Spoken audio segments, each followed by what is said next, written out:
জয় বাংলা, জয় বাংলা, জয় বাংলা। নম্বর one কিন্তু লড়াই করছে সারা ভারতবর্ষের বিরোধীদের ওই রাবণদের সঙ্গে। আপনাদেরকেও কিন্তু সংঘবদ্ধ হতে হবে। 23 তারিখ এমন ভাবে ইভিএম এর বোতামটা টিপবেন যাতে কখনো আর বাংলা দিকে তাকাবার সাহস না পায়। ভালো থাকুন। আমাদের প্রার্থী নরেন্দ্রনাথ চক্রবর্তীকে আবারও কেন্দ্র থেকে 7,000-এরও বেশি লিড করিয়ে বিধানসভায় পাঠাতে হবে।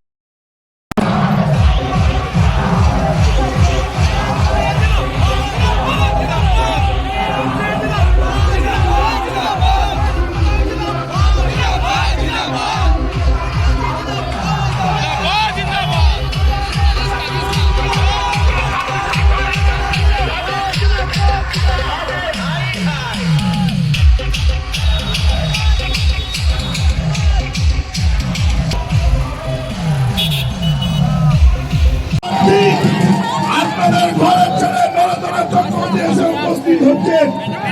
আপনারা করতালি উলুধ্বনি সংকটধ্বনি দিয়ে হুগলির সাংসদ সম্মানীয় রচনা ব্যানার্জি আমাদের মধ্যে এসে উপস্থিত হয়েছেন। আমরা কেন্দ্রের মাটিতে উলুধ্বনি সংকটধ্বনি করতালি দিয়ে এই শহীদ মাটিকে, এই উন্নয়নের মাটিকে 2026-এ এমন ভাবে আপনাদেরকে এগিয়ে